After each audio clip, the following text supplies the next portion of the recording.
Boa noite para todos os companheiros do nosso grupo Espírita Eurípides Barçanufo, para os nossos companheiros do Rio de Janeiro, do Brasil e do mundo. Uma boa noite para todos, boa noite, Denise Balor. Boa noite para todos os queridos e amados companheiros espíritas e não espíritas que estão ligados conosco nesse momento. Como a Milena lembrou, nosso assunto dessa noite é o capítulo 10 da obra Boa Nova, de Humberto de Campos. Essa obra que fala sobre o Evangelho e que vem sendo objeto de estudo nas lives desse momento da semana. Hoje vamos ter a oportunidade de abrir as páginas dessa obra sobre um tema em particular, sobre o perdão. Antes de começar as discussões específicas sobre essa obra em particular, eu queria fazer um destaque sobre o perdão, no sentido da importância dessas informações para o povo judeu. Essa ideia do perdão, pensamento de que você, diante de alguém que lhe feriu, precisa fazer uma nova história, ela já existia, mas lá no Oriente. Se nós pegarmos os Vedas, nós encontramos nos Vedas, que é uma obra muito antiga, informações a esse respeito. Há uma frase que é muito atribuída a Buda: "Sê como o sândalo que perfuma o machado que o fere." Essa frase linda, imagine a árvore de sândalo, e vem o machado e golpeia a árvore, fere, machuca, magoa. O machado entra e fere a árvore. O que faz a árvore com aquele que o feriu? Sê como o sândalo que perfuma o machado que o fere. Você foi golpeado pelo machado, devolve ao machado o perfume que lhe é próprio.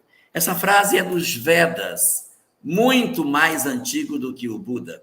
Mas o Buda usou também, porque o Buda ele tem raízes védicas nas suas pregações. Existe fundamentalmente dois grandes veios de formação religiosa no mundo: as religiões do braço védico e as religiões do braço abraâmico. As religiões abraâmicas são fundamentalmente três: o judaísmo, o cristianismo e o islamismo, as três monoteístas. E no braço dos Vedas, o braço védico, você tem as diversas linhagens de doutrinas orientais. E lá no Oriente, no braço védico das religiões, a informação sobre o perdão já existia. Mas em Israel, em terras israelenses, na Palestina, a informação do perdão ainda não havia chegado. Ainda valia o pensamento do olho por olho, dente por dente. A sociedade era criada dentro de um modelo bélico, no qual alguém que nos agredia deveria receber em troca uma ação para impedir a repetição da agressão. Isso fazia com que a cultura judaica se desenhasse dentro do conceito de que a quem nos agride, a resposta é uma agressão de volta para conter o agressor. Nós não encontramos nas páginas do Velho Testamento a mensagem do perdão sendo oferecida como proposta de conduta para as pessoas. Por isso que era tão importante a chegada do Messias, por isso que se falava tanto que quando ele viesse, ele iria falar de coisas nunca ouvidas. Ele iria transformar a história do povo. E dizia a profecia sobre a sua vinda, que o Messias falaria assim: "Abrirei a minha boca em parábolas e publicarei coisas ocultas desde a fundação do mundo." Desde a fundação do mundo, os judeus esperavam pela notícia de que o perdão fosse, de certa maneira, uma atitude que pudesse mudar os destinos de todos nós. E, de fato, assim é. O destino tem esse condão de nos tirar do círculo vicioso das encarnações de baixo teor de aproveitamento e nos levar a um aprofundamento das nossas experiências, promovendo a transformação das nossas almas.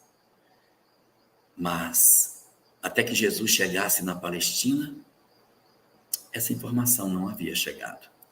Seus discípulos, portanto, eram homens talhados dentro dessa ideologia. Haviam crescido dentro de uma certa cultura, aonde aquilo que hoje é tão comum, que a gente diga para as crianças, meu filho, não faz isso, pergunta ao seu amigo, vá lá, peça desculpa para ele, ou então deixa ele pedir desculpa para você, não guarde mágoa dos outros. A gente fala isso de maneira tão comum, como se sempre fosse assim. Mas não era. Na Palestina, esse não era o pensamento. Os discípulos de Jesus, portanto, haviam sido forjados na sua personalidade de homens, em sua grande maioria, pescadores, homens sem o trato das escolas, do rabinato, como homens ainda bastante ligados à terra e vinculados ao imediatismo da vida.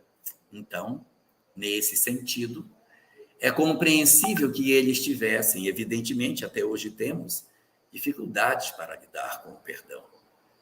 Seriam as primeiras vezes que seus ouvidos ouviriam a notícia que, diante de uma agressão, deveríamos fazer uma outra atitude que não revidar. E no livro Boa Nova, no capítulo 10, intitulado O Perdão, vai ocorrer uma cena incrível, extremamente instrutiva, na qual Jesus tem a oportunidade de orientar os seus discípulos com relação a uma experiência prática relacionada à questão do perdão. Em que circunstância? Em que cena isso vai acontecer? A cena que vai suscitar a necessidade do perdão é uma cena na qual Jesus e seus discípulos se deslocam ali na parte da Galileia, próximo do lago de Genezaré. Eles saem da onde eles estão e se direcionam para Nazaré. Pois é. Eles vão sair dali da margem do lago e vão passar para o território mais para dentro, para uma cidade que seria a cidade onde Jesus cresceu. Segundo as tradições, Jesus teria nascido em Belém, mas cresceu em Nazaré. Tudo bem. Então, não é a cidade natal, embora ele seja chamado de Jesus Nazareno, Jesus de Nazaré, ele teria nascido em Belém e depois se transferido para Nazaré. E aí eles saem da margem do lago e vão para essa cidade, que não fica na margem do lago, uma cidade muito pequena, na época um vilarejo muito pequenininho. E eles então adentram nesse vilarejo. E como nós sabemos da leitura dos evangelhos, não só da leitura das páginas do livro Boa Nova, Nazaré não era uma cidade que recebia bem Jesus. Às vezes que ele por ali passou, ele teve momentos muito difíceis, amargos. Os evangelistas contam que quando ele chegou em Nazaré para fazer suas pregações, os homens da cidade olhavam a Jesus e diziam, mas esse não é Jesus, o filho de Maria? Não é esse o rapaz que viveu conosco tanto tempo? Não são fulano e fulano, ainda dá o nome dos possíveis irmãos dele. José é o nome de um dos irmãos, Yosef. E aí dá o nome de um segundo. Não são seus irmãos? Jacó e Yosef não são seus irmãos? Não é ele filho de Maria? Não é esse rapaz que cresceu conosco? De onde ele tirou as ideias de que ele é Messias? Ele é conhecido de nós desde novo, agora ele é Messias. Então os homens de Nazaré olhavam Jesus com profunda estranheza. Debochavam dele, não acreditavam que ele verdadeiramente fosse o Messias. Cidade extremamente pequena, um vilarejo esquecido. Jesus nascido nesse lugar, sem ter participado de nenhuma das escolas das yeshivás de Jerusalém, sem riqueza, poder, glória, nada, apresentar-se como Messias. Era extremamente estranho que assim fosse. E a narrativa dos evangelistas conta que nesta cidade de Nazaré, está escrito nos evangelhos, e ali ele não fez muitos milagres, porque não creram nele. Só está escrito isso. Ele não fez muitos milagres porque não creram nele. Agora, coloque a sua imaginação para pensar O que deve ter acontecido? Imagine, ele tentar curar um cego e o cego não cura. Ele tenta levantar um paralítico, o paralítico não cura. As pessoas não estão me curando, não estão me curando. O quanto deve ter sido desgastante. O evangelista não entra em detalhes, só diz, e ele não curou a muitos porque não creram nele. Outros, de repente, nem precisa vir aqui que eu sei que você não vai conseguir, não vai me curar. Então, essa agressividade, essa rejeição, esse processo de aversão até pela figura de Jesus se apresentando como Messias, é uma página muito dolorosa, amargo de ver, cercado pelos seus discípulos, recebendo a zombaria do próprio povo aonde ele cresceu. Na narrativa dos evangelhos, chega a se dar até um detalhe, que quando veem que ele está dizendo que ele é o Messias, os homens o tomam pelo braço e o arrastam até um local para jogá-lo de um penhasco. Está nos evangelhos. Para jogá-lo de um penhasco lá embaixo e levam Jesus por uma pedra até um ponto alto para jogá-lo. E quando eles estão ali próximo do local onde vão jogar Jesus, ele simplesmente, no meio daquele povo que estava empurrando, ele para e se desembaraça de todos e sai andando pelo meio de todos e vai embora, como se ele tivesse magnetizado a turba e nada fizessem com ele. E aí diz o evangelista, e nada puderam com ele, porque ainda não havia chegado a sua hora. Este é o cenário onde o capítulo 10 vai acontecer. Na visita de Jesus a Nazaré, nesse ambiente inóspito, agressivo, extremamente caracterizado pela rejeição, Jesus vai estar por entre os homens pregando a sua mensagem. Embora os evangelistas não falem o que se deu, as páginas do livro Boa Nova vão contar para nós algumas das ocorrências que se deram nesse dia. Diz Humberto de Campos que quando Jesus estava no meio da turba, ensinando, fazendo as suas prédicas, curando pessoas, realizando a sua natural forma de pregação, algumas pessoas se ajuntaram em torno dele e começaram a estabelecer críticas, comentários extremamente maldosos sobre Jesus. Se nós tomarmos a obra para relacionar o que eles disseram, nós vamos encontrar ali 7 pontos de agressividade que esses homens faziam com relação a Jesus. Havia um grupo que dizia que Jesus, na verdade, nada mais era do que um interesseiro pelo trono de Herodes. Ele seria, portanto, alguém que desejava destronar Herodes Antipas para assumir o trono. Era, na verdade, um conspirador, um agitador político, um homem interessado principalmente, fundamentalmente, nos aspectos políticos de seu tempo, como era comum na Galileia, o ninho dos zelotes, o grupo político adversário de Roma e que tentava expulsar os romanos da Galileia.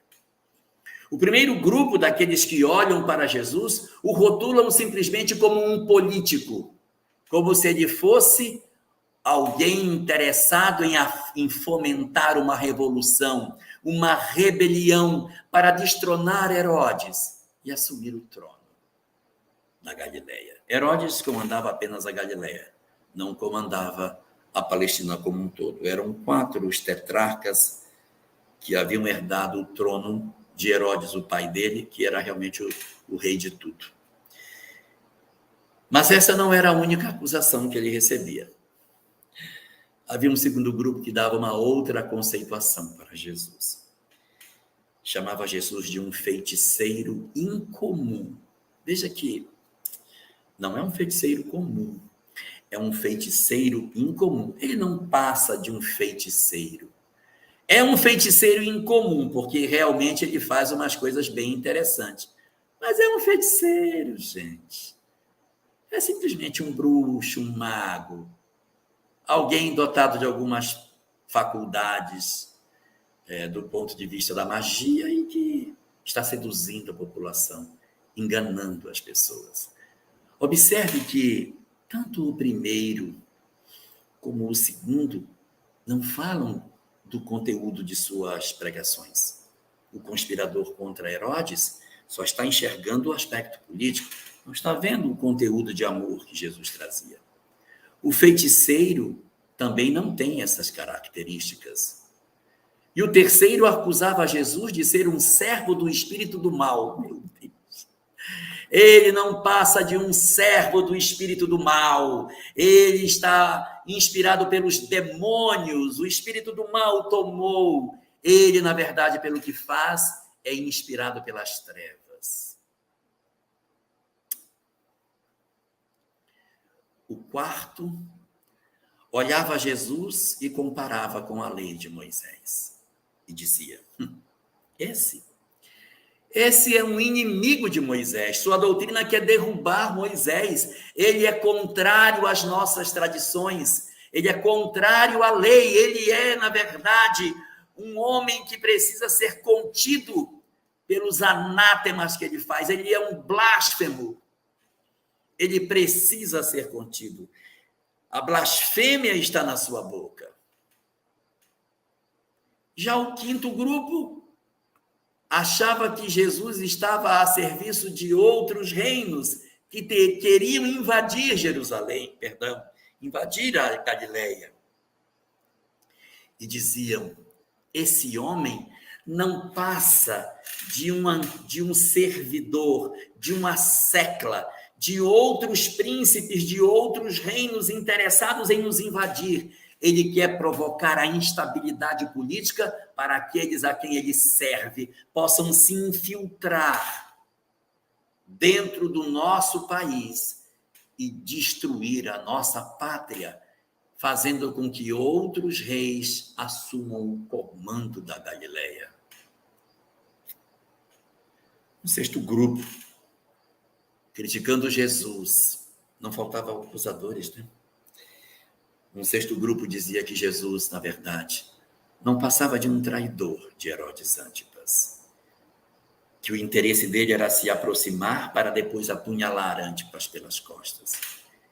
Queria fazer-se visível e notado, para aproximar-se dele e depois apunhalá-lo, como se fosse alguém interesseiro que se destaca na multidão para ser visto pelos poderosos, para depois traí-los, conspirar contra e assumir o comando pelas estratégias pérfidas da traição.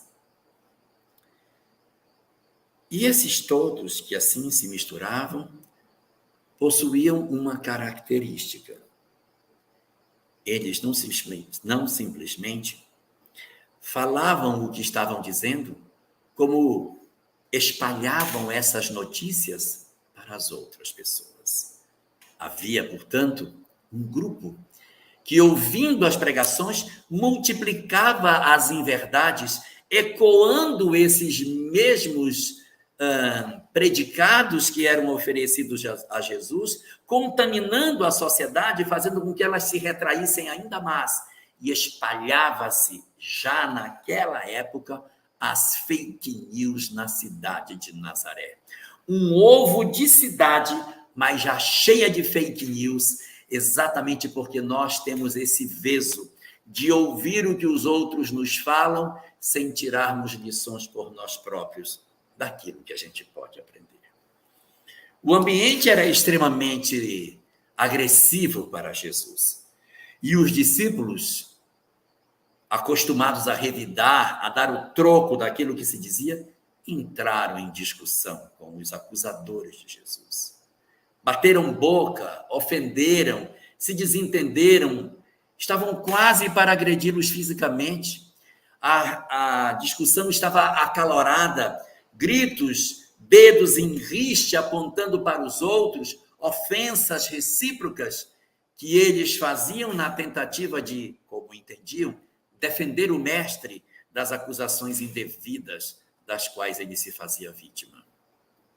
E Jesus, o que fez? Não fez nada.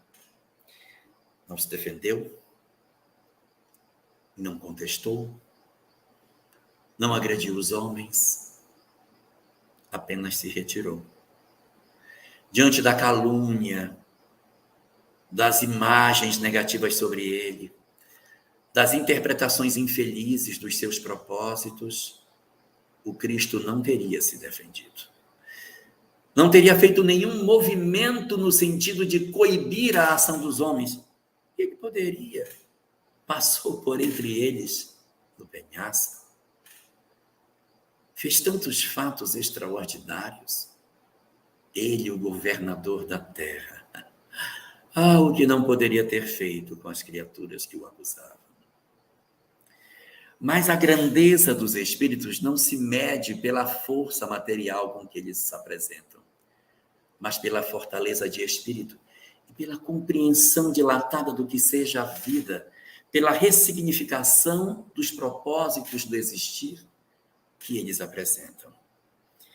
Nós não vamos reconhecer os grandes espíritos por eles fazerem fatos extraordinários e grandiosos, apesar de Jesus tê-los feito. Homens perversos também já fizeram feitos extraordinários. Não é isso que garante a sublimidade de uma alma, mas a capacidade dela de entender os propósitos superiores do existir, a capacidade de lidar nas horas de crise, o dom de encontrar a solução doce para os momentos conflituados e conseguir não colidir, conseguir resolver as coisas sem a confrontação, sem o enfrentamento desnecessário, que muitas vezes nós procuramos fazer na crença de que assim estamos defendendo os nossos ideais superiores. O que nós encontramos de notícias sobre todas essas coisas?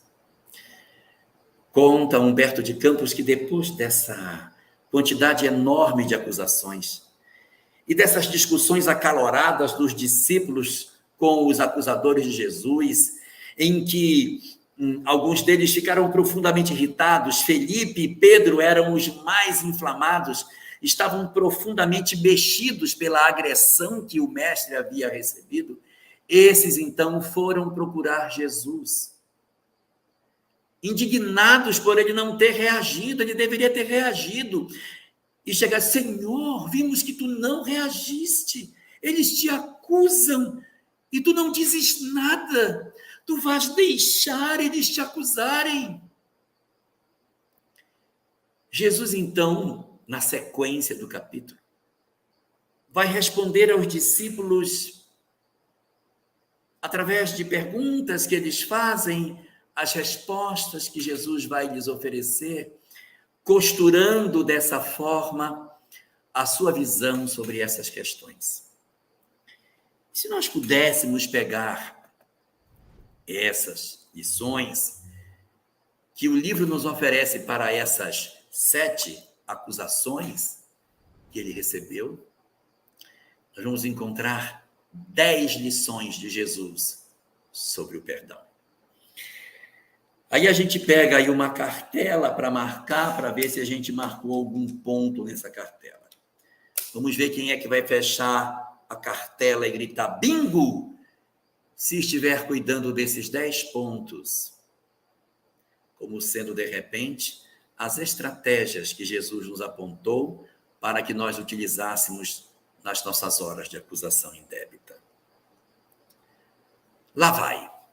Vamos começar as lições de Jesus para nós. Lição número 1.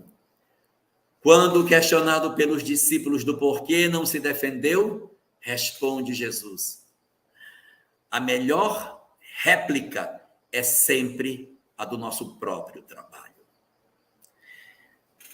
Defender-se com palavras não é tão valoroso como defender-se com as nossas próprias ações. Diante das acusações que possamos receber, não nos defendamos simplesmente com palavras, mas defendamos a nós próprios com as nossas atitudes. Se alguém nos acusa, Movimentemos o nosso íntimo para que os nossos atos, para que a nossa forma de viver represente para todos nós a condição de entendermos que sim, verdadeiramente são as nossas atitudes que revelam quem nós somos e não o que dizemos. Portanto, a melhor réplica será sempre a do nosso próprio trabalho. Acusações no lar, ofensas no lar, responda com a sua própria atitude. Acusações no trabalho, responda com as suas próprias atitudes. Em todos os grupos sociais que participemos, acusações na casa espírita, respondamos com nossas atitudes e com o nosso trabalho. Não pensemos que as nossas palavras, ainda que belas, terão mais poder de convencimento do que os nossos atos, porque os que acusam não irão se convencer por aquilo que dizemos. Eles estão falando e nós vamos falar o contrário. Então, são falas numa direção, falas na outra, armas semelhantes. Então, acaba não havendo a condição de demonstração efetiva de que um dos dois está correto. São apenas palavras. As palavras contra atos não tem jeito, porque não há nada mais convincente do que uma atitude. Então eu falo e o outro diz, olha a atitude dele. Então nossas atitudes é que deverão falar por nós, ao invés das nossas simples palavras. Lição número 2, oferecida por Jesus a seus discípulos. Quando eles dizem, mas Senhor, mesmo assim, você poderia ter se defendido. Eu quis defendê-lo, eu parti para cima e eu falei mesmo. Eu ataquei. Estavam lhe atacando, eu ataquei também. Jesus então diz, segunda lição, só devemos dizer aquilo que o coração pode testificar mediante atos sinceros. Não adianta eu querer dizer uma coisa que os meus atos não combinam com o que eu estou dizendo. Então, eu posso até me defender. Não pode usar palavras? Pode. Mas as palavras precisam estar eivadas da energia que advém dos atos. Quando eu olho para alguém e digo, eu não seria capaz de fazer isso. E eu estou convicto de que as minhas ações não fariam isso, a minha fala ela vai carregada de autoridade, porque eu estou num estado psicológico no qual eu consigo dizer que sim, a minha condição mental me garante dizer, sem agredir, que eu não faria isso. Mas para que eu diga, é necessário primeiro que eu esteja calçado pelos bons atos, para que as minhas palavras estejam repletas de boas energias. Se eu, ao contrário, ofereço palavras vazias que não são verdadeiras, elas se desfazem, elas não conseguem ter a autoridade. Então, a segunda das lições de Jesus é, pode falar? Pode falar. Mas se você for falar, tenha certeza de que seu coração está repleto das energias que advêm desse momento através do qual as nossas almas, consultando o nosso íntimo, sabem que os nossos atos interpretam de maneira legítima aquilo que dizemos. Lição número 3. Os discípulos inconformados começam a dizer que é inadmissível. Fazemos um trabalho tão bom e eles não reconhecem o trabalho. O trabalho, mestre, que o senhor faz não merece crítica de ninguém. É absurdo alguém apresentar alguma crítica para um trabalho que só é de amor. E o senhor não defende. Não é admissível que uma pessoa ainda encontre formas para criticar o trabalho que o senhor desenvolve. Todos deveriam, portanto, reconhecer a grandeza do trabalho que o senhor faz. Resposta do Cristo: todos nos elogiarem não é atestado de que estamos certos. Não é lindo? Não é porque todos concordam conosco que nós estamos certos. Houve tantos períodos da história da humanidade, em termos religiosos, em que a religião promoveu guerras, acendeu fogueiras, torturou pessoas, e todos os que estavam em volta diziam: é isso mesmo, nós temos que defender a nossa ideia, e esse é o caminho para reprimir os hereges. Todos elogiarem não é atestado de que estamos certos.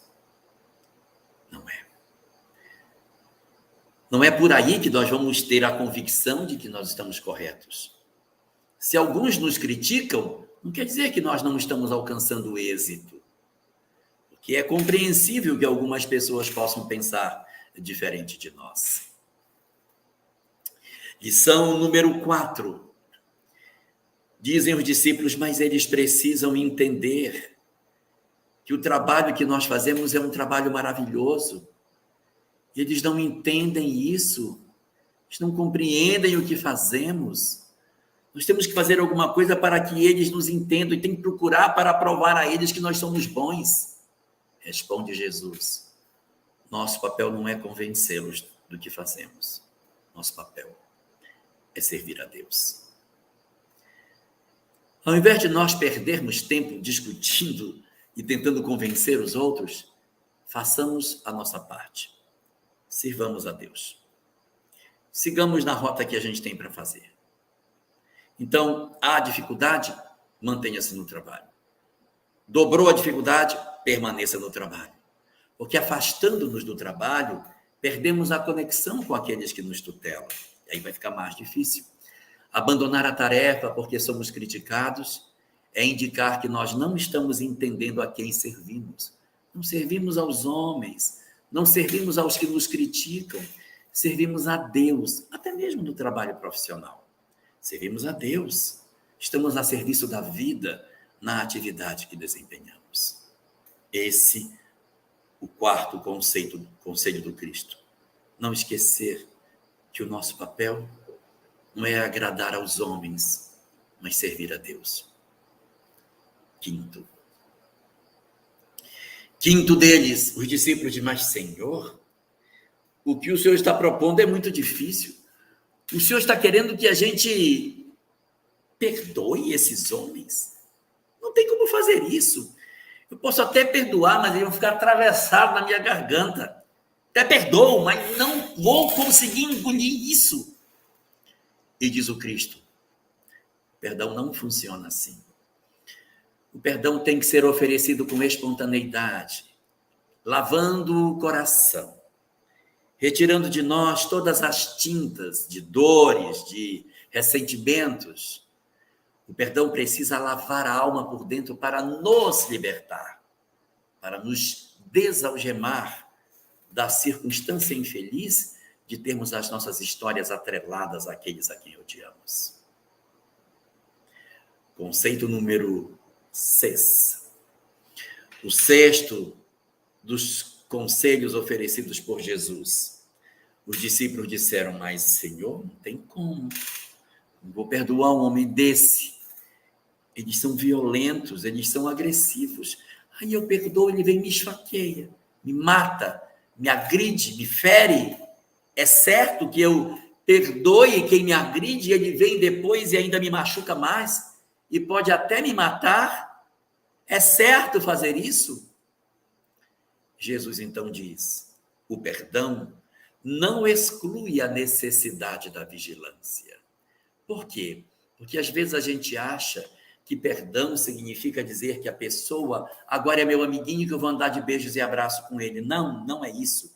Perdão aos inimigos não é tratar o inimigo como amigo, é lavar o nosso coração para não carregar o peso do ressentimento para onde nós vamos, para não carregar o outro dentro de mim com ódio.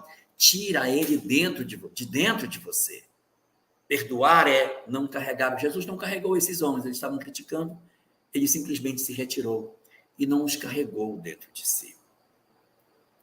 Mas isso não significa dizer que nós temos que esquecer a prudência que nós devemos manter em função da necessidade de vigilância que as nossas atitudes precisam cuidar diante daqueles que nos são perigosos, agressivos.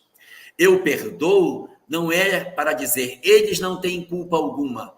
Perdoo significa eu não carrego mágoa de você. Porque cada um de nós responderá à própria lei pelo que fez. Perdoar o outro não tira as culpas que o outro possui. Apenas me liberta para que eu faça uma história nova. Mas se eu não perdoo e guardo ódio, eu atrelo a minha história à dele e me condeno a caminhar com aquela criatura, pelas existências afora que eu tiver que viver, nos processos reencarnatórios que eu terei que experimentar. Então, não é, na verdade, o perdão um instrumento que vai dizer, não, eu perdoei, então agora eu o amo, no sentido de que agora eu não tenho mais receio nenhum dele. Não. O perdão aos inimigos, o perdão significa eu não quero guardar mágoa de você. Eu não levo peso, mas eu tenho a prudência, a vigilância, porque eu não tenho certeza se você não fará de novo. Mas eu não quero carregar o peso dentro de mim, ficar lamentando, lembrando com ódio de noite, sem dormir, ou falando para as pessoas do que você me fez, ou tramando vinganças.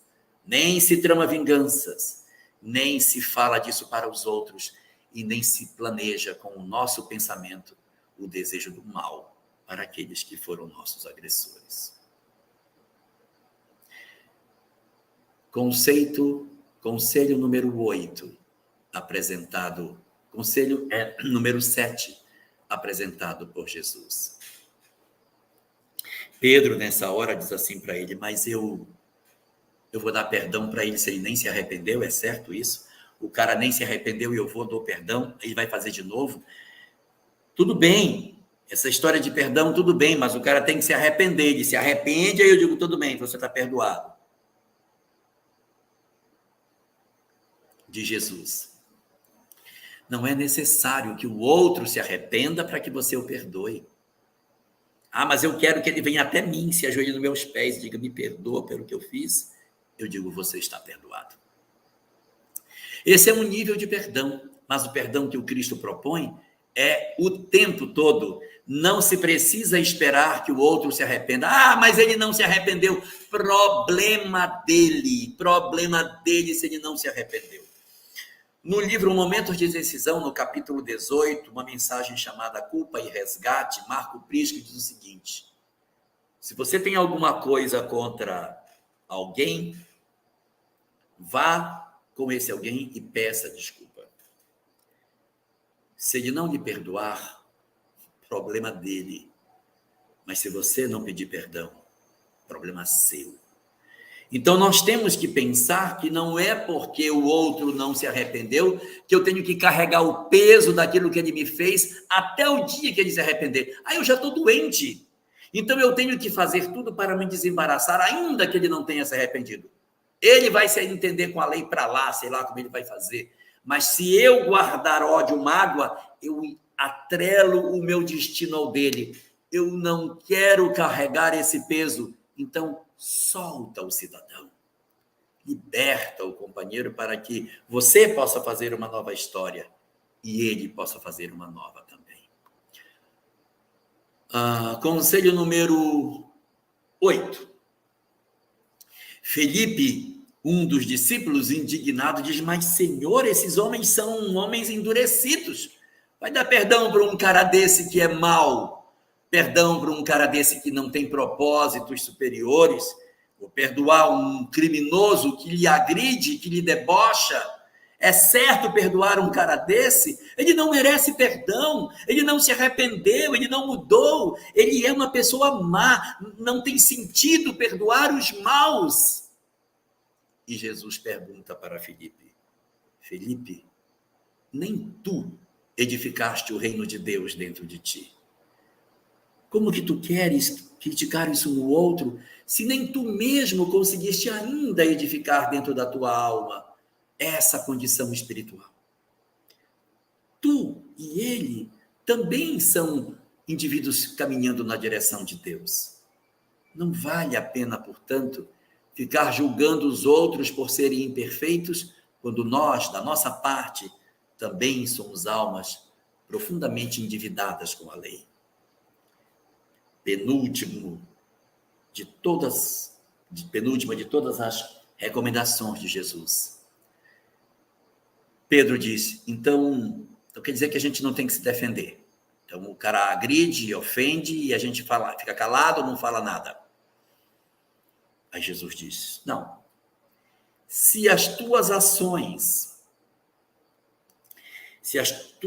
conseguem testemunhar pela tua fala, se você já possui uma vivência que testemunha o que tu estás falando, de tal sorte que você vai falar sem ódio, sem agressão, sem violência, se você vai falar para tentar justificar sem estar movido pela ira, você até pode fazer. Pode. Mas tem uma condição que está colocada na 9ª das recomendações. Pode defender-se, mas sem perder tempo. Sem perder tempo. Você se defende, mas não insiste. Passar uma tarde discutindo com uma pessoa pela rede social. Não é, sim ou não, não, mas não pode, não pode. E estamos com uma série de agressões na rede social, na tentativa de justificar para os outros o que pensamos, quando os outros já estão convictos do que pensam e nós queremos achar que as nossas palavras vão mudar a cabeça de alguém. Perda de tempo. Defender-se? Sim, mas sem perder tempo. Dar a utilização exata para as coisas, sem essa insistência descabida de insistirmos até a exaustão na expectativa ingênua de que as nossas falas vão mudar o pensamento do outro. E como última das recomendações de Jesus, a que eu achei mais bonita de todas, a mais bela das recomendações de Jesus com relação a todas essas questões. Quando os seus discípulos dizem, mas eles lhe agridem, eles lhe ofendem, eles parecem não entender aquilo que estamos levando, aquilo que o Senhor está pregando. Eles precisam conhecer a mensagem para que eles se agradem do que falamos, porque a mensagem é ótima. E Felipe diz, é inaceitável que eles não se agradem do que o Senhor prega. E o Cristo responde, querer agradar a todos é, no fundo, vaidade. Querer que todos se agradem de nós, no fundo, é vaidade. Se o Messias já havia vencido as imperfeições humanas, a vaidade não fazia parte dos seus sentimentos. Querer que todos se agradem do que eu estou falando, que todo mundo goste, no fundo, é alimentar a vaidade dentro de mim, como se eu fosse realmente um pregador extraordinário que agrada a todos. Mas, o que diz Jesus? Vaidade, querer que todos se agradem de nós. Diante de todas essas lições que a obra nos oferece, reflitamos sobre os nossos espaços de convivência, sobre o nosso lar, nosso ambiente de trabalho, nossa casa espírita, nossa comunidade em que vivemos, nosso bairro e nossa cidade, a via pública, o ônibus e qualquer outro grupo social. E exercitemos nos nossos dias os 10 conselhos de Jesus para o perdão e nos libertemos e sejamos felizes de verdade pela possibilidade de não esperarmos dos outros aquilo que, no fundo, pode ser apenas vaidade.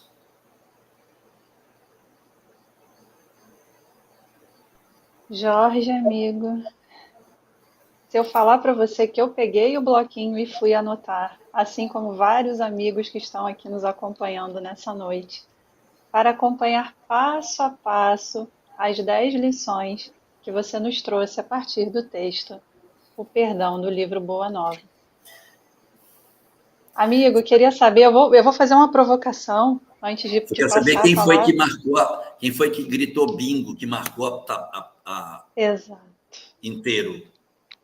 Eu posso te dar a resposta animadora ou desanimadora, amigo.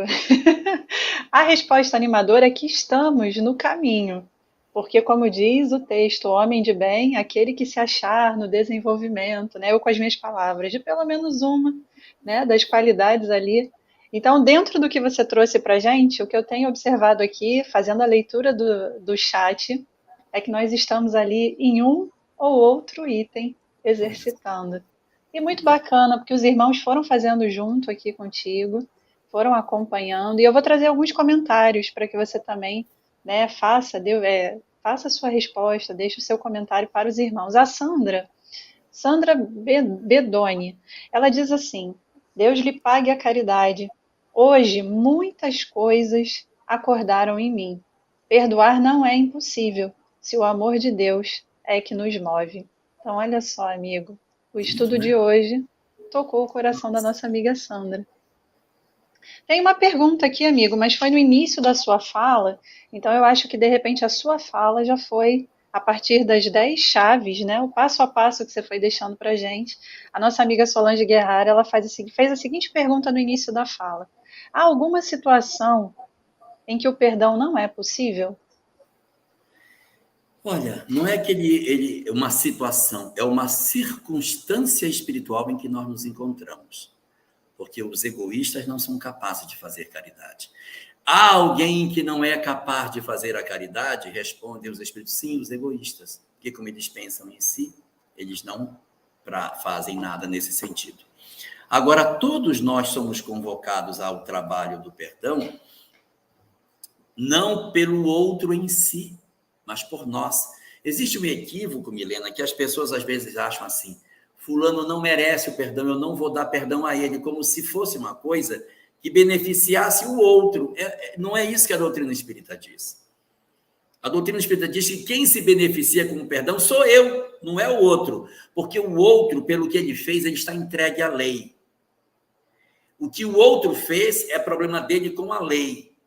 Agora, se eu não perdoo, eu me atrelo com ele e a minha história segue com ele. É isso que você quer? Seguir com a pessoa que lhe machucou? Eu sei que existem histórias muito dolorosas de abuso, de agressão, de violência, que são difíceis de perdoar.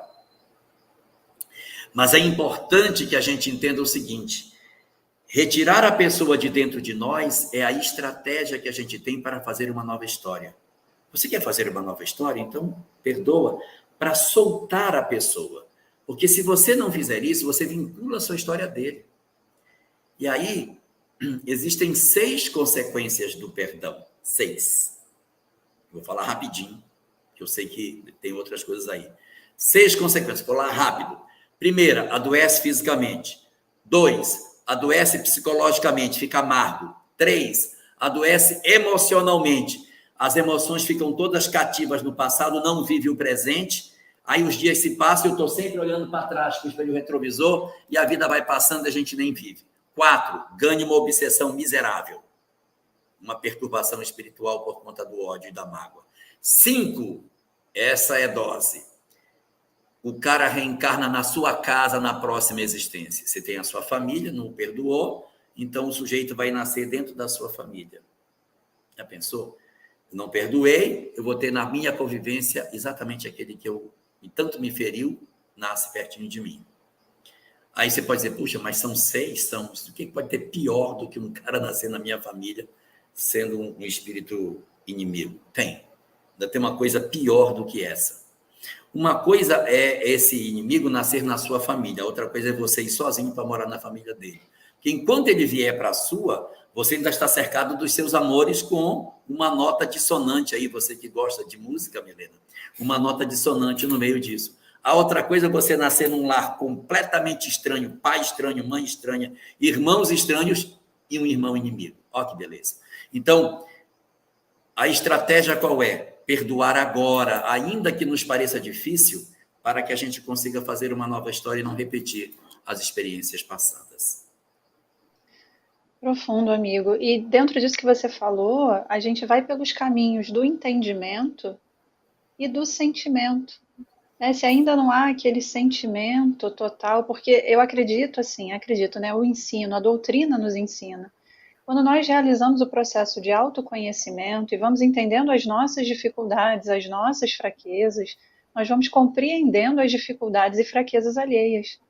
Eu achei um ponto muito interessante que você trouxe, que perdoar, nesse sentido de compreender, saber que o outro, na condição humana, assim como nós, tem as fraquezas, tem as falhas, não significa ingenuidade, significa prudência, saber que assim como nós temos a capacidade de fracassar novamente, o outro também possui.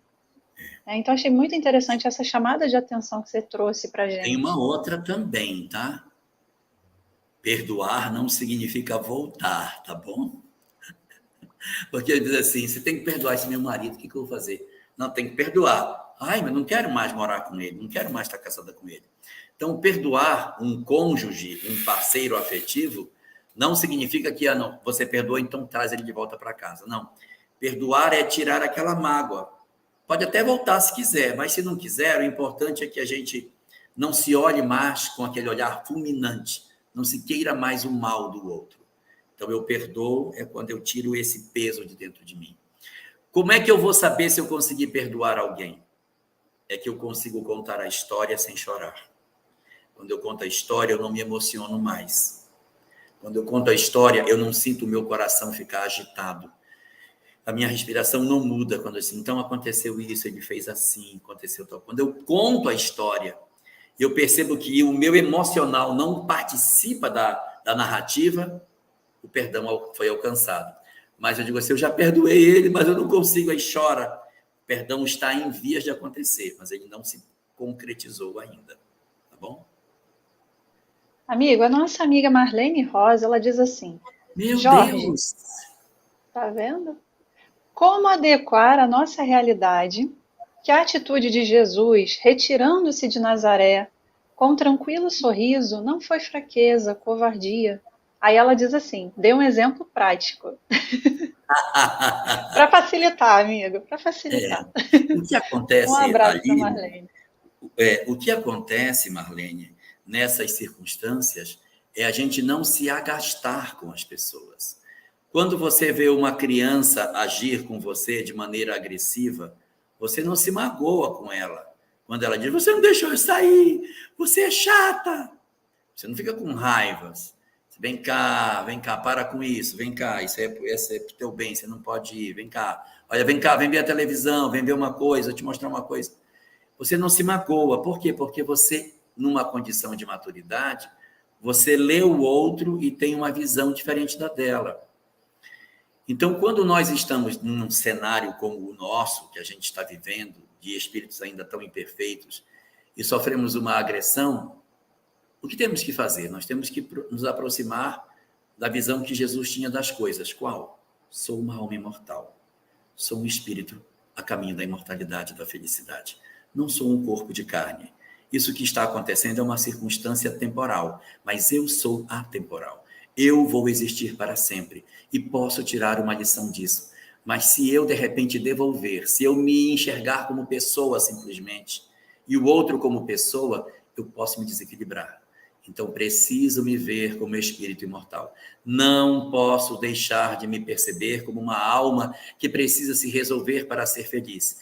Então, ressignificar em nós o sentido de espírito, ressignificar no outro o sentido de espírito. Às vezes a gente tem um filho difícil, aí você diz, vem cá que eu quero falar contigo agora.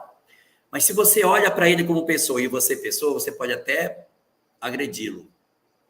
Mas quando você olha para ele como espírito que é, e você como espírito também que é, e que no fundo ele é filho de Deus e não seu, ele está por empréstimo, aí você diz, vem cá, meu filho, o que você fazendo está muito errado. Mas o seu coração já não vem mais com a mesma energia de agressividade. E aí sugiro, Marlene, exatamente isso, essa ressignificação do que somos diante dos processos de agressão, para que eu não perca a bússola de quem sou eu. Isso significa autoconhecimento. O que é autoconhecimento? Saber quem eu sou. E o quem eu sou? Eu sou um espírito, não sou um corpo. Então, quando eu me autoconheço e digo, meu Deus, sou uma alma imortal, não sou um corpo, a minha vida se transforma nessa ótica. E aí, nessa hora, a gente passa a ver diferente. Agora, o sorriso que Jesus deu foi legítimo, tá? Não vale o sorriso sarcástico da nossa imperfeição, que diz assim, não vou nem discutir com você, tá bom? E dá um sorriso sarcástico e sai. Isso não é uma atitude evoluída. O sorriso do Cristo é um sorriso de serenidade. E muitas vezes a gente dá aquele sorriso irônico e se levanta de uma mesa como quem diz, você não vale nem a pena discutir com você. Você nem merece. Você não merece nem que eu discuta com você. Então, isso aí demonstra inferioridade. Não é essa a característica que a gente tem que buscar. Amigo, tem um comentário aqui da Cel Barros, ela diz assim: uma pessoa me fez muito mal. Eu demorei muito, mas consegui perdoar. Fiz uma autoanálise e descobri que eu também tive a minha parte de culpa nos acontecimentos. Olha só, é algo mais além, né? A autoanálise que ela faz. É mais fácil perdoar quando a gente faz esse processo de autoanálise e descobre que tivemos parcela de culpa. Por exemplo, casais que se separam, aí você diz, ele me deixou, ele me abandonou, ele foi embora. E depois você volta sobre seus próprios passos, analisa a vida conjugal e diz, eu também tive parcela de culpa. Nessas circunstâncias, é até mais fácil que a gente consiga fazer esse processo de perdão. Ele é mais difícil quando nós somos realmente alguém que, pela nossa ótica, nada fizemos para merecer as agressões que recebemos. Quantos de nós, às vezes, somos vítimas da agressão dos outros, sem que tenhamos passado por alguma circunstância que tenha provocado no outro aquilo? Eu falo de maneira assim bastante clara, para não ficar dúvida, os casos de abuso, o qual você não fez nada para que aquilo acontecesse e o outro atropelou a sua vida com as suas atitudes.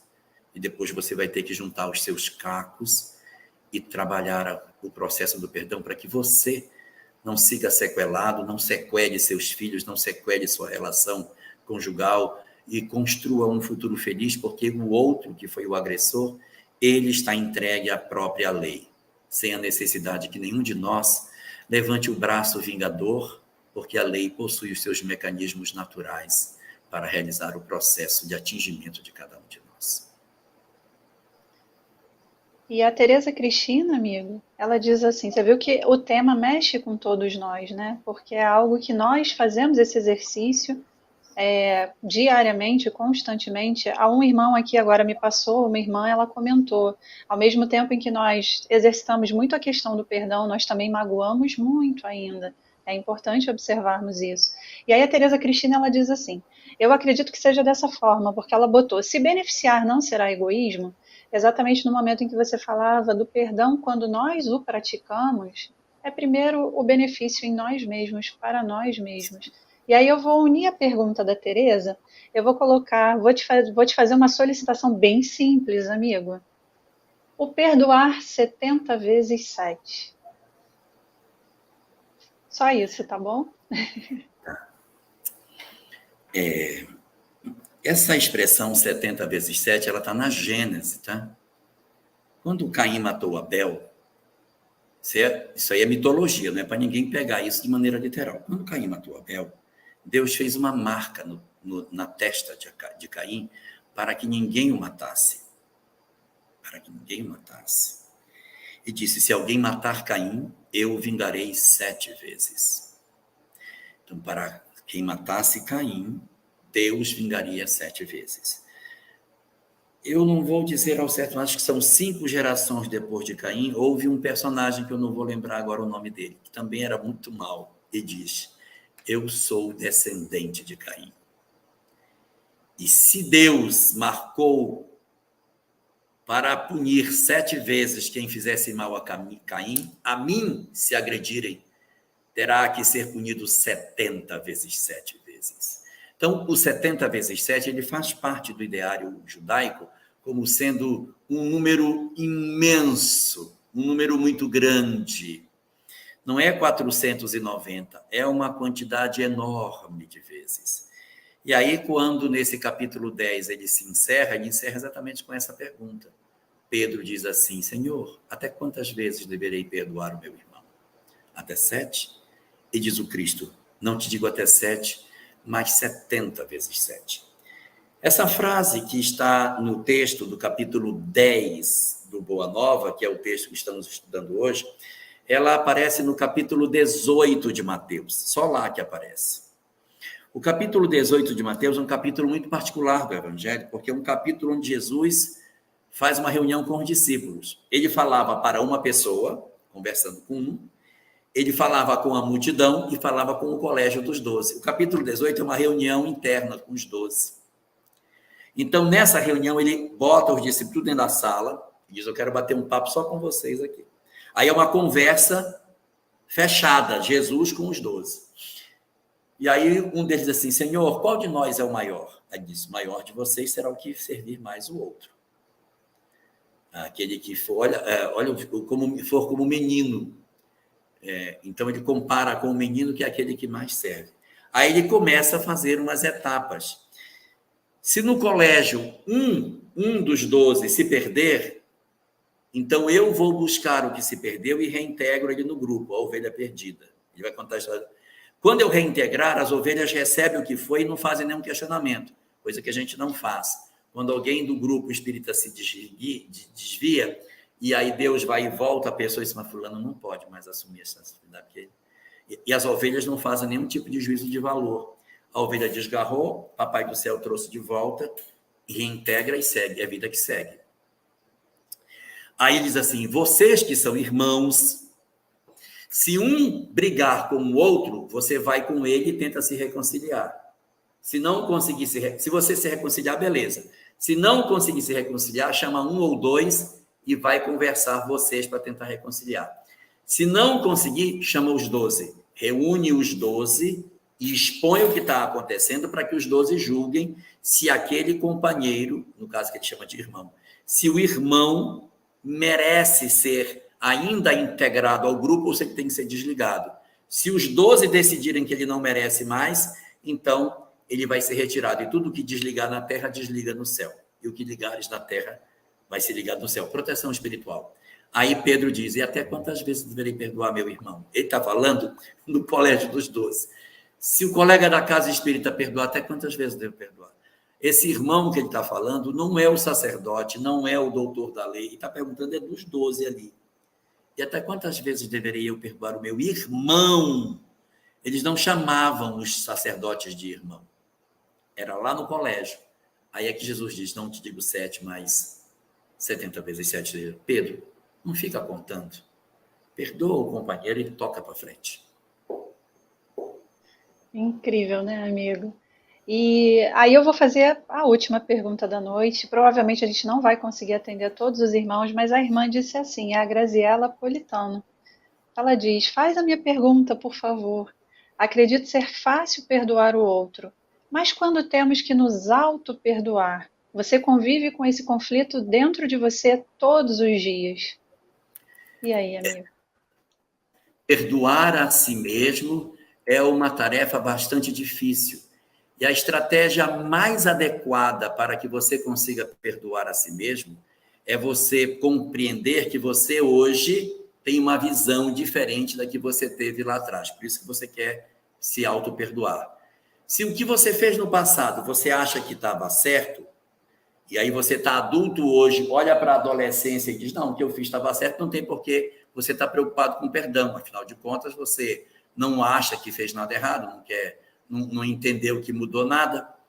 A gente, quando quer se auto-perdoar, é porque, na condição que estamos hoje, olhamos para trás e dizemos: o que eu fiz estava errado. Então, eu tenho uma visão hoje que não é a visão que eu tinha antes. Se a minha visão de hoje não é a visão que eu tinha antes, eu não sou mais a mesma pessoa. Essa é a sacada para o auto-perdão. Eu tenho que olhar para a minha adolescente e dizer: eu preciso acolher o adolescente que errou, que não sou mais eu. O adolescente que errou não fui eu. Quem fez o que fez não é mais eu, porque eu não sou mais capaz de fazer o que eu fiz. Então eu digo: eu preciso visitar o meu eu frágil e dizer a ele que eu o perdoo pelo que ele fez. Porque ninguém faz o que acha errado. Ele fez aquilo que ele fez, adolescente, porque ele achava que era o certo. Então a gente revisita na nossa mente essa nossa porção frágil, conversa com ela e faz as pazes com ela e diz: o que você fez não era certo, mas você não tinha o conhecimento que eu tenho hoje. Então hoje eu vim te resgatar, eu vim te buscar, para que você consiga ter liberdade e felicidade. E aí você faz uma reconciliação com o seu passado. Então é um processo de autoconhecimento, de autoaceitação e autoacolhimento. Você tem que se autoacolher. Se eu não me autoacolho, eu não consigo fazer. Eu só consigo me autoacolher se eu entender que eu sou dois. O meu eu de hoje e o meu eu do ontem. O meu eu de hoje não é o eu do ontem, e é o meu eu de hoje que socorre o que fez o equívoco lá atrás. Não sei se eu me faço claro no que eu quero dizer. Então, eu preciso visitar a adolescente que, de repente, tropeçou na época que era jovenzinha e dizer: eu agora que tenho idade para ser tua mãe, eu vim te buscar, para te dizer que eu te acolho. Eu te coloco no meu braço, eu te cuido, e você precisa de ajuda. E tem um poema da Sâmia sobre isso que eu gostaria de ler, se você me permitir. É um sonetinho. São só 14 versos, é rapidinho. O poema se chama Autoencontro e fala exatamente disso. O poema diz assim: eu mergulho no abismo de mim mesmo, me procuro na caverna em que me escondo e me encontro encurvado em sofrimento, na escuridão, meus erros camuflando. Me aproximo e, em meio a densas trevas, me conheço, me abraço, me consolo, me perdoo, me acolhendo e, sem reservas, com ternura, me aconchego no meu colo. Regozijo ao descobrir-me sem ser falso, me preencho por amar-me e ser amado, e decido a mim mesmo resgatar. Me retiro da caverna nos meus braços. Me apresento à liberdade encantado e me entrego inteiro à vida por me amar. Amigo, sem palavras, por todo o banquete espiritual que você nos proporcionou nessa noite, por observar os irmãos que vão se sentindo acolhidos, abraçados, esclarecidos, assim como nós, na noite de hoje, por todo o teu trabalho grandioso e por você ter aceitado o nosso convite nessa noite. Então, são corações que se unem, amigo, de todos os pontos do Brasil. Eu estava vendo aqui a Bahia em peso, né? Aqui o Rio de Janeiro, naturalmente, São Paulo, Minas Gerais, Maranhão. Então, assim, são todos os estados aqui, praticamente, amigos do Japão. A Oh, Elza Rossi, de Londres, mandando um abraço para sim. você. Olha, Então, Elza. tivemos amigos, o Robson, a Patrícia, aqui, logo ali, Estados Unidos. Tivemos aqui a Rádio Espírita Uruguai presente, te acompanhando, Meu os Deus, que amigos do legal. Uruguai. Exato. E então, assim, são muitos corações dentro de um tema tão importante, tão fundamental para todos nós. E a nossa gratidão por você ter feito do nosso domingo um domingo mais próximo de Jesus, a partir dos ensinos que você trouxe. A listinha que nós anotamos, eu queria dar uma dica para todos os irmãos que estão aqui acompanhando. Terminada a live, vamos rebobinar. Lembra rebobinar a fita? Agora a gente vai lá, pega o mouse, leva um pouquinho mais adiante e vamos anotar todos os passos que foram deixados, do exercício do perdão, o trabalho como sendo o primeiro deles, né, amigo? E todas as consequências quando nós não perdoamos. E numa balança, coloquemos ali, façamos a análise se vale a pena persistir nessa imantação em relação a situações tão difíceis, ainda que tenham sido muito difíceis, como você trouxe para a gente, em alguns casos, de fato, muito complexas, e não para serem analisadas assim, de imediato, mas que nós possamos trabalhar em nós. Amiga, eu queria que você deixasse as suas considerações finais para os nossos amigos. Olha, inúmeros amigos do GESEB, a Web Rádio Fraternidade, não preciso nem comentar, né, amigo? Do IGESE, Está transmitindo a web rádio? está transmitindo a Web Rádio, os amigos do Centro Espírita Lar de José. Então, que você deixasse as suas considerações finais para os nossos irmãos. As minhas considerações finais é que não vale a pena odiar. Por mais difícil que seja, por mais que os nossos corações tenham sido feridos muito profundamente, e que as pessoas, em princípio, não mereçam o nosso perdão, nós merecemos uma história melhor. Ainda que eles sejam almas ainda profundamente envelhecidas, nós precisamos ter paz de espírito. O perdão é a nosso benefício, não é a benefício do outro, simplesmente. Ele é em favor de nós, porque ele não é um princípio teológico, ele é uma necessidade terapêutica para que nós alcancemos a felicidade. Será impossível sermos felizes e fazermos encarnações felizes se nós tivermos tanta canga, tanto lixo em termos emocionais sendo arrastado dentro das nossas almas. O esforço que nós pudermos fazer para nos desaparelhar dessas energias negativas é o mínimo que nós podemos colocar a nosso próprio serviço para garantir a nossa felicidade como Deus deseja nos entregar. Que a gente pense sobre tudo isso e aproveite a doutrina espírita. Sem querer ameaçar ninguém, nós não sabemos se teremos essa mesma mensagem na próxima existência. Façamos o que a gente puder agora para se desembaraçar daquilo que a gente já sabe que não nos faz bem. Que assim seja, amigo. Eu gostaria de pedir para que os amigos ficassem. Nós vamos encerrar com uma belíssima Ave Maria o nosso encontro. Depois de termos sido tão tocados profundamente pelas suas falas, pela sua fala, amigo. Mas antes eu vou explorar um pouquinho mais a sua presença no GESEB, dizendo, amigo, que o GESEB físico presencial estará sempre de portas abertas e será uma alegria tê-lo um dia aqui presencialmente. Né? Estamos finalizando esse processo todo de pandemia e, se Deus quiser, acredito que o próximo ano será melhor nesse sentido.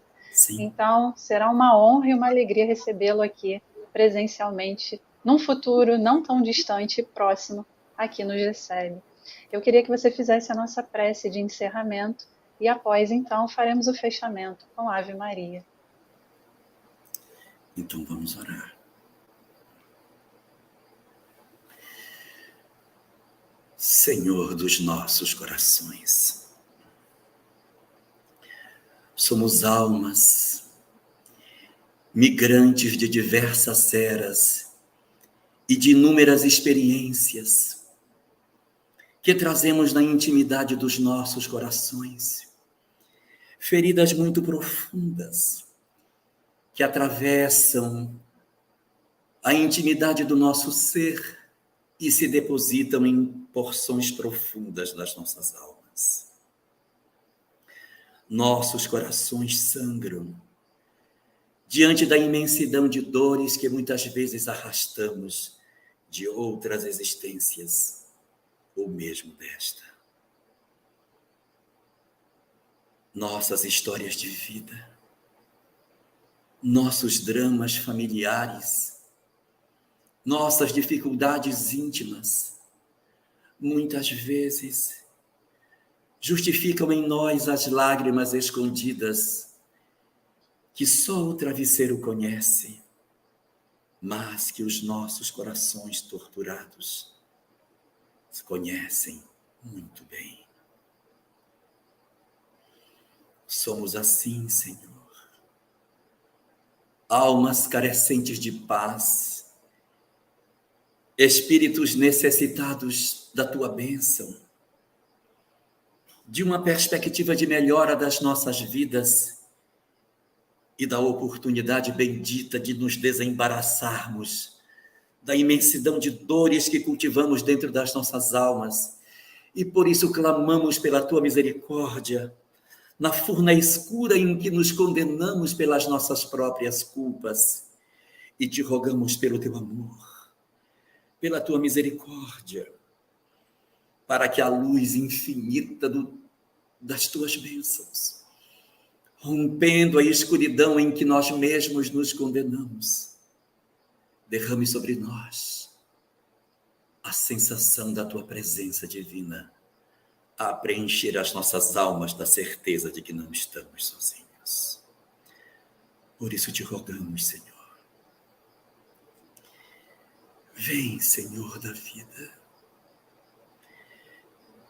visitar o fosso escuro das nossas almas, derramar as tuas bênçãos na escuridão profunda que trazemos nas nossas almas e conceder aos nossos corações torturados o lenitivo da tua paz,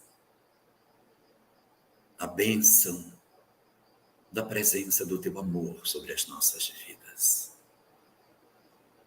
Que sejas tu, Senhor,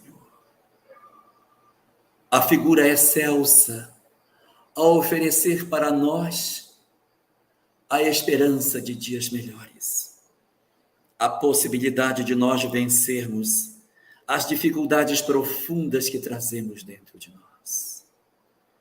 Porque através do momento divino do nosso encontro com a tua mensagem de luz, compreendemos, Senhor, que muitos dos males que passamos foram criados por nós próprios, que nos atrelamos a uma série de experiências que não permitimos que passem, que nos encarceramos no passado em que nós nos consideramos como vítimas e assim nos impedimos por nós mesmos de sentirmos a luz que tu derramas incessantemente sobre nós.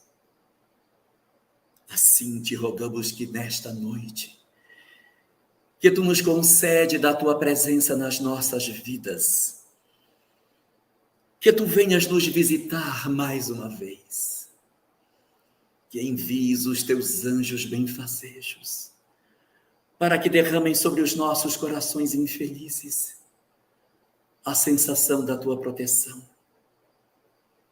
porque temos necessidade, Senhor, de mudarmos as nossas histórias de vida.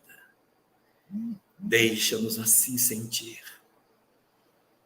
a graça da tua presença divina e a leveza do teu abraço que nos envolve e que nos sustenta, garantindo a cada um de nós a sensação, Senhor, de leveza, a sensação de que as nossas dores se tornam menores à medida em que somos capazes de reconhecer a tua presença diante de nós.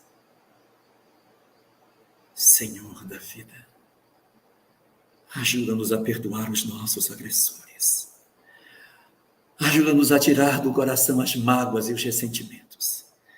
Queremos ter paz, queremos dias melhores, não queremos mais o passado, queremos o futuro, queremos ser felizes, queremos entregar os nossos corações ao amor. Nos deixa sentir em plenitude a tua presença e deixa com que a graça da tua agora instância em redor de nós nos consiga permitir pedir aquilo que para nós é tão difícil. Nos ajuda, Senhor, a nos libertarmos das nossas culpas e a libertar os outros das culpas que eles trazem. Concede-nos assim dias melhores, oportunidades sagradas, divinas, de demonstrarmos com o nosso empenho no bem a capacidade de quebrarmos todas essas argolas que ainda nos prendem às experiências que não queremos mais. Ajuda-nos, Senhor, para que nesta noite tenhamos a noite que há tanto tempo sonhamos, que possamos nos reconciliar com as almas que temos tantos conflitos, que tenhamos mais força no nosso lar, que tenhamos mais capacidade de ver a todos nós como espíritos, que nos robusteçamos nessa capacidade de nos entender como os teus filhos a caminho da felicidade. Deixa-nos assim nos inundar dessa presença divina que nos visita, Senhor, e te dizer da nossa gratidão, te dizer o nosso muito obrigado e o nosso desejo que tu, Senhor, estejas conosco pelos nossos dias vindouros, oferecendo-nos esse momento como hoje, para que as nossas almas, banhadas da paz que tu ofereces àqueles a quem visitas, nós possamos te agradecer com a nossa transformação nos dias que se avizinham. Abençoa-nos, Senhor. Protege-nos nessa nossa decisão de mudar e permanece junto de nós, garantindo-nos a paz e a serenidade do teu amor, a guiar os nossos dias e as nossas ações a partir de amanhã.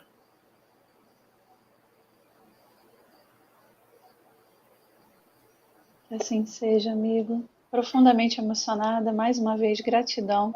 Gratidão a todos os amigos que ficaram conosco durante o encontro. Um beijo grande no seu coração, no coração de todos os irmãos. Sigamos na paz de Jesus e no amor de Deus, nosso Pai. Até o próximo encontro.